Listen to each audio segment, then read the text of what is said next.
Assalamualaikum warahmatullahi wabarakatuh.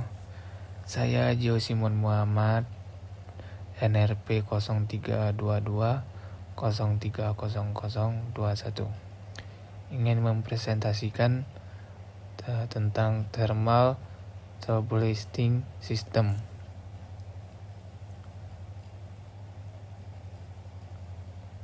Nah, di sini ada introduction.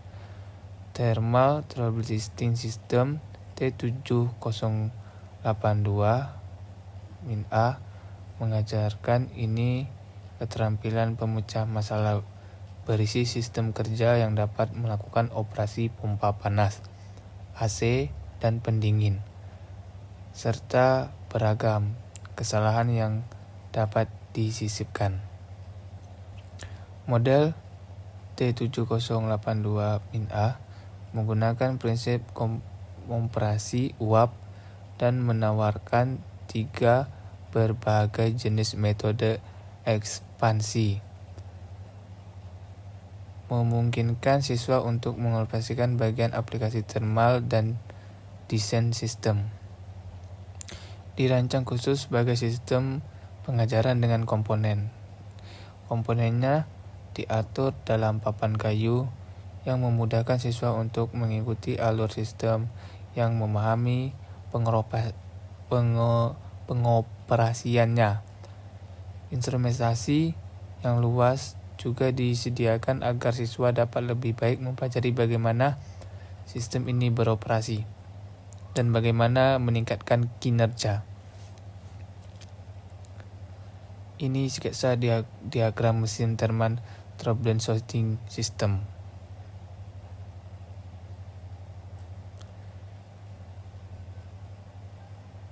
Nah, di sini saya akan menjelaskan tentang troubleshooting system, komponen mesin thermal troubleshooting system.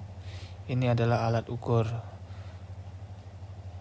S1-1, sensor temperatur, parameter suhu dan suhu pada refrigeran, keluarnya evaporator 0 Celsius. SP1 sensor pressure, parameter tekanan refrigeran, keluarnya evaporator bar. Nah, di sini ada gambar tentang temperatur dan sensor pressure titik 1. S1-2 sensor temperatur, parameter suhu pada refrigeran, keluarnya kompresor. SP-2 sensor pressure, parameter tekanan refrigeran, keluaran kompresor bar. Dan di sini ada juga gambar temperatur dan sensor pressure titik 2. ST-3 sensor temperatur, parameter suhu pada refrigeran, keluaran kondenser Celsius. Nah, SP-3 sensor pressure, parameter tekanan refrigeran, keluaran kondenser bar, dan seterusnya. Di sini ada temperatur dan sensor pressure titik 3 dan temperatur dan sensor pressure titik 4. Nah, ini gambar flow rate meter. Dan di sini ada watt meter kompresor. Kompresor itu apa? Itu berfungsi untuk mengubah fasa refrigeran dari gas menjadi cair dengan cara menghubungkan kalor dari refrigeran. Nah, dan di sini juga ada tentang katup ekspansi, berfungsi untuk mengatur jumlah aliran refrigeran dan menurunkan tekanan refrigeran sehingga suhu menjadi turun. Mengubah refrigeran dari fase liquid menjadi fase campuran atau liquid gas.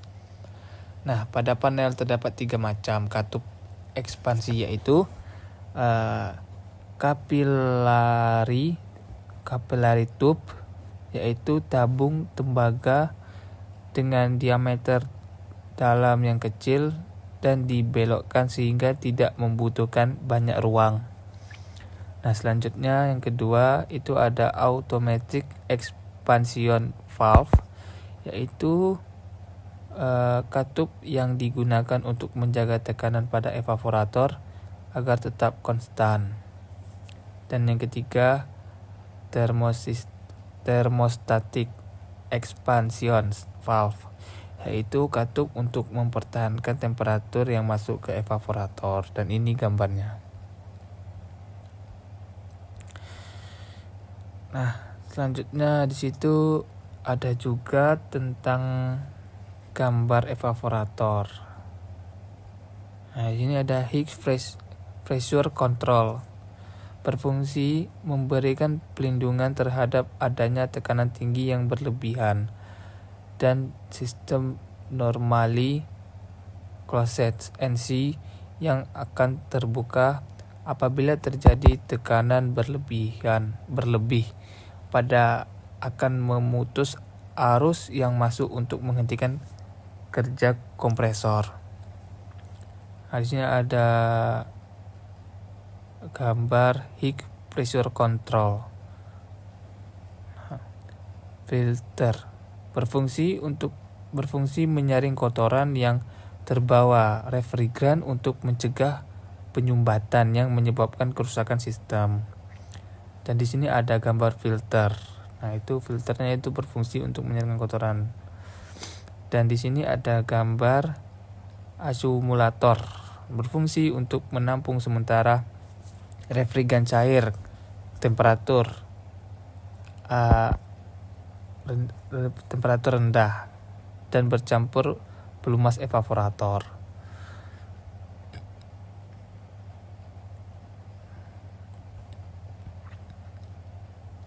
Nah, di sini ada desain basis spesifikasi mesin thermal turbulence shooting system Amartral sebagai berikut. 1. Dimensions itu adalah 183 cm kali 183 cm dikali 76 cm. Dan kompresornya itu ada electric motor 1/5 HP.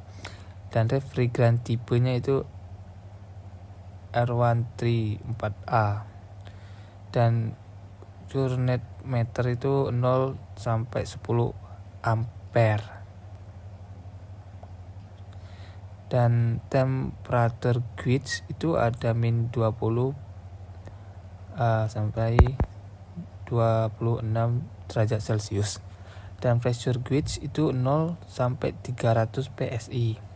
Dan flow meter itu ada rotameter tips with needle valve. Dan metodologinya itu ada peralatan yang diperlukan. 1.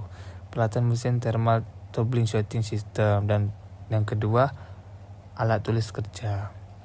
Di sini ada prosedur pelaksanaan. Nah, prosedur pelaksanaan itu untuk melaksanakan percobaan ini, langkah-langkah yang dilakukan sebagai berikut. 1. Menghubungkan mesin dengan instalasi listrik. 2.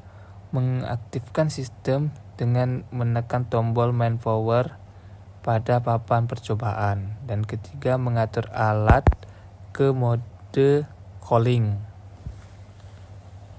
Dan keempat itu mengatur bukaan damper supply 100%, 50%, 75%, dan 25%.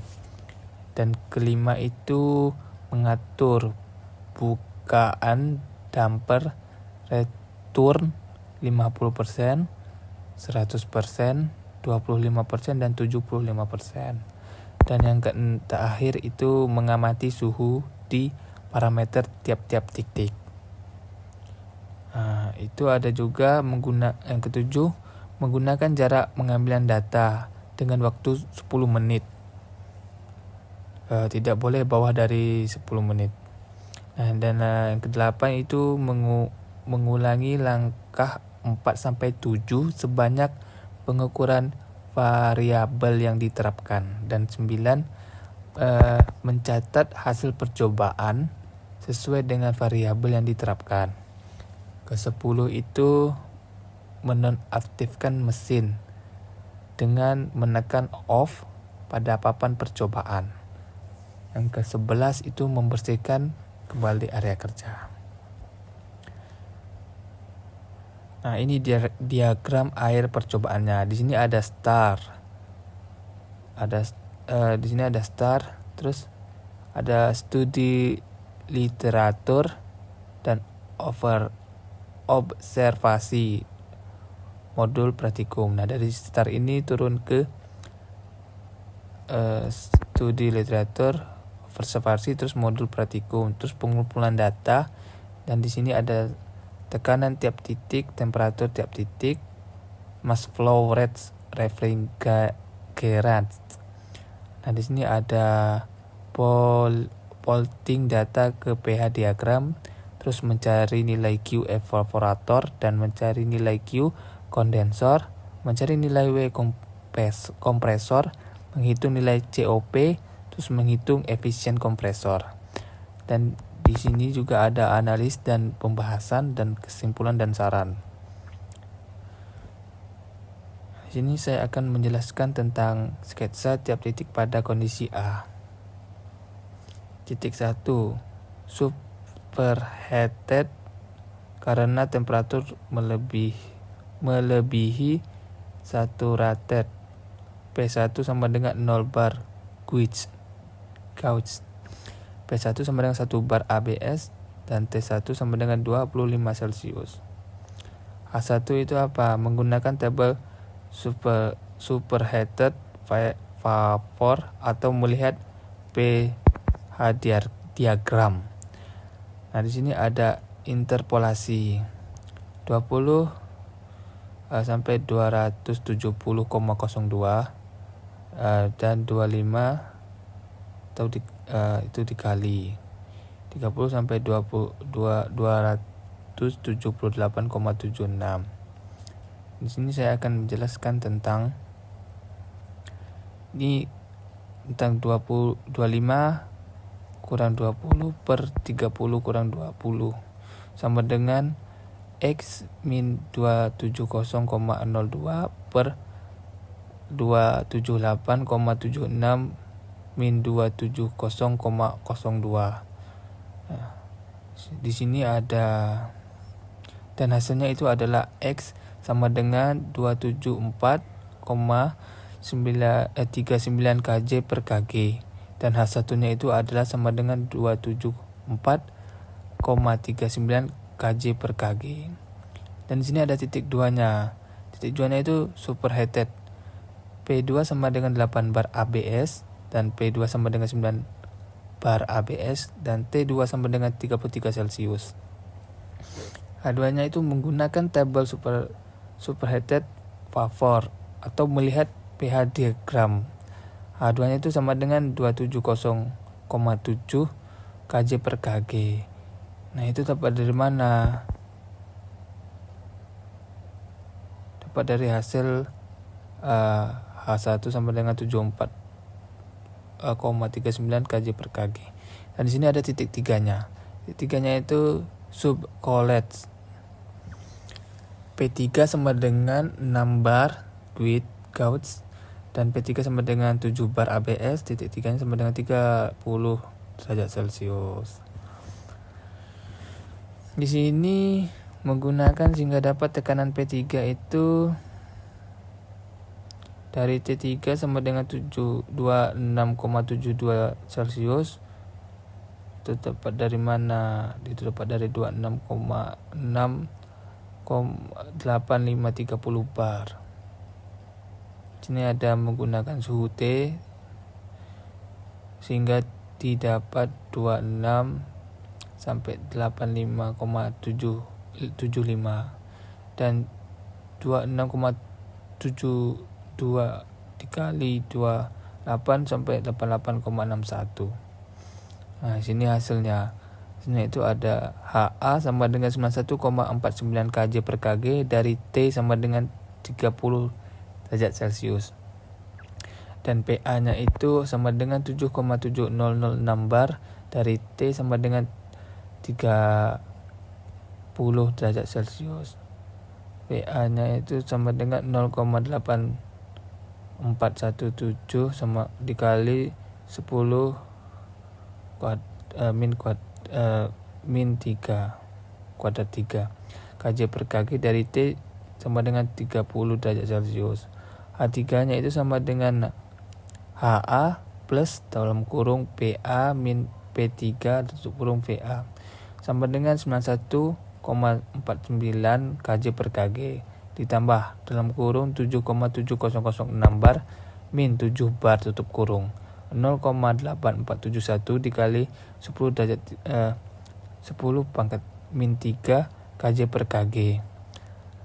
Nah, ini hasilnya dari yang 9149 kJ per kg ditambah 0,7006 bar dikali 0,417 kali 10 pangkat min 3 kJ per kg. Terus itu akan dikali di 91,49 kJ min kg ditambah 70,06 kN min meter kuadrat dikali 0,8417 dikali 10 pangkat min 3 kJ per kg. Harganya itu berapa? Hasilnya 91,54897 kJ per kg. Nah, di sini ada titik 4 mixtur P4 sama dengan 0 bar gauge dan P4 sama dengan 1 bar absolut. Nah, dan di sini juga ada T4 sama dengan 10 derajat Celcius. HV-nya itu sama dengan 16,29 kJ per kg dari tekanan 3 bar dan Hg-nya itu adalah sama dengan 231,35 kJ per kg dari tekanan 0,6 bar dan H4-nya itu adalah sama dengan 63,455 kJ per kg dari T min 5 derajat Celcius. Nah, HF, Hg dan H4 hasil dari interpolasi. Nah, di sini saya akan mencari M refrigerate.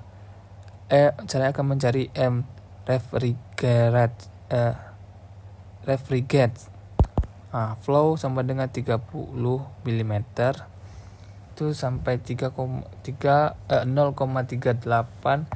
Ft pangkat 3 per HR. Nah, di sini ada M refrigerate itu refrigerate flow per volume spesifik titik 3 itu sama dengan 3,989 dikali 10 pangkat min 6 mm pangkat 3 per S itu per 0,8417 kali 10 min 3 min pangkat 3 mm kuadrat 3 per kg sama dengan hasilnya itu adalah 3,668 dikali 10 pangkat min 3 kg per S. Nah, dan ini adalah gambar diagram kondisi A. Nah, yang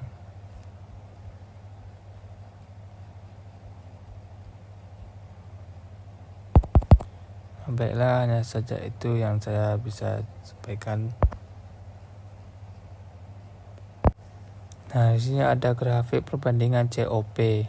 Dari grafik perbandingan COP di atas dapat disimpulkan bahwa pada kondisi capillary tubes dengan filter memiliki COP tertinggi karena vacuum yang kecil. Terlihat pada grafik bahwa COP menurun pada kondisi B ke C. Karena menurun karena menurunnya nilai Q-tab, sedangkan kondisi D capillary tab dengan resivi nilai COP mengalami kenaikan karena Q-fabs yang juga meningkat. Dan di sini ada grafik perbandingan Q-evaporator. Itu grafiknya berbeda-beda. Nah, dari sini dalam praktikum thermal troubleshooting system terdapat beberapa saran untuk praktikum selanjutnya agar hasil lebih maksimal. Yaitu pada saat sebelum melakukan praktikum dianjurkan untuk memeriksa kondisi refrigerant supaya data hasil percobaan akurat. Dan kedua, pada saat melakukan pengambilan data yang dianjurkan pada saat kondisi mesin sedang konstan. Dan kesimpulannya itu ada berdasarkan riset dan pembahasan percobaan di atas didapatkan kesimpulan sebagai berikut. 1. Semakin besar laju aliran udara pada kondensor akan meringankan kerja kompresi untuk meniskulaskan refrigerant. Dan kedua, semakin cepat laju aliran udara pada evaporator menyebabkan refrigerant mengambil kalor lebih banyak dari udara sehingga kerja evaporator lebih tinggi. Dan yang ketiga, kompresor akan bekerja untuk menstabilkan laju aliran refrigerant pada sistem sesuai dengan laju aliran udara yang ada pada kondensor dan evaporator.